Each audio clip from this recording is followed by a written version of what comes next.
رمضان شہر الصیام، روزوں کا مہینہ۔ روزہ اس مہینے کی خصوصی عبادت ہے، اور نبی کریم صلی اللہ علیہ وآلہ وسلم نے اپنی زندگی میں 9 برس رمضان المبارک کے روزے رکھے۔ روزہ پہلی امتوں پہ بھی فرض تھا اور نبی صلی اللہ علیہ وآلہ وسلم کی امت پر بھی فرض کر دیا گیا۔ اللہ سبحانہ وتعالیٰ سورۃ البقرہ میں فرماتے، اے لوگو جو ایمان لائے ہو، تم پر روزے اس طرح فرض کیے گئے جس طرح تم سے پہلے لوگوں پر فرض کیے گئے، تاکہ تم متقی بن جاؤ۔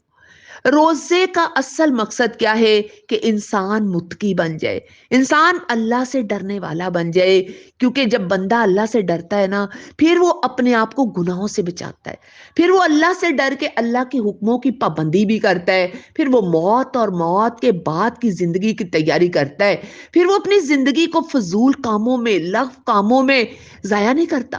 اللہ کے ڈر کی وجہ سے وہ اپنی آنکھوں کو، کانوں کو، زبان کو گناہوں سے بچاتا ہے۔ پھر اسے سمجھ آ جاتی ہے کہ یہ دنیا کی زندگی نیکیوں میں بھاگنے دوڑنے کے لیے ملی ہے، یہ ضائع کرنے کے لیے نہیں ملی۔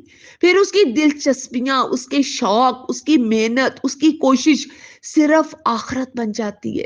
پھر وہ اپنے آپ کو تھکاتا ہے، اپنے آپ کو اللہ کے رستے میں لگاتا ہے، پھر وہ اپنی دلچسپیوں میں فضول اور لغو اور یعنی چیزوں کو نکال دیتا ہے، کیونکہ اسے پتہ ہے دنیا آرام کے لیے نہیں ملی، دنیا تو کام کے لیے ملی ہے، سکون تو جنت میں لینا ہے، حرام اور مزے تو جنت میں کرنے ہیں۔ وہ اپنے رب کی ملاقات کے شوق میں بھاگتا ہے، دوڑتا ہے۔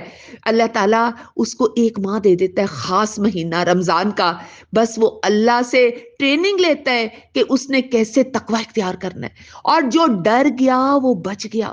ہاں، جس طرح ایک فوجی کو فوج میں بھرتی ہوئے ٹریننگ دی جاتی ہے نا، اسی طرح رمضان میں ایک مسلمان کو ٹریننگ دی جاتی ہے، اس کے لیے حلال چیزوں کو بھی حرام کر دیا جاتا ہے، ہاں، کہ یہ کھانا نہیں کھانا روزے کی حالت میں۔ اسی طرح اسے سمجھ آ جاتی ہے کہ میں نے گناہوں کو بھی، جھوٹ کو، غیبت کو، چغلی، چوری، جتنے بھی گناہ ہیں میں نے گناہ نہیں کرنے، کیونکہ یہ تو پہلے ہی حرام ہے۔ حرام چیزوں کی اور سختی سے انسان کوشش کرتا ہے کہ میں یہ گناہ نہیں کروں گا، متقی بن جاؤں گا۔ پھر رسول اللہ صلی اللہ علیہ وآلہ وسلم نے فرمایا، اسلام کی بنیاد 5 چیزوں پہ، اس بات کی گواہی دینا اللہ کے سوا کوئی معبود نہیں اور محمد صلی اللہ علیہ وآلہ وسلم اللہ کے بندے اور رسول ہے، نماز قائم کرنا، زکوٰۃ دینا، بیت اللہ کا حج کرنا اور رمضان کے روزے رکھنا۔ یہ اسلام کے 5 پلر میں سے ایک پلر ہے روزے رکھنا۔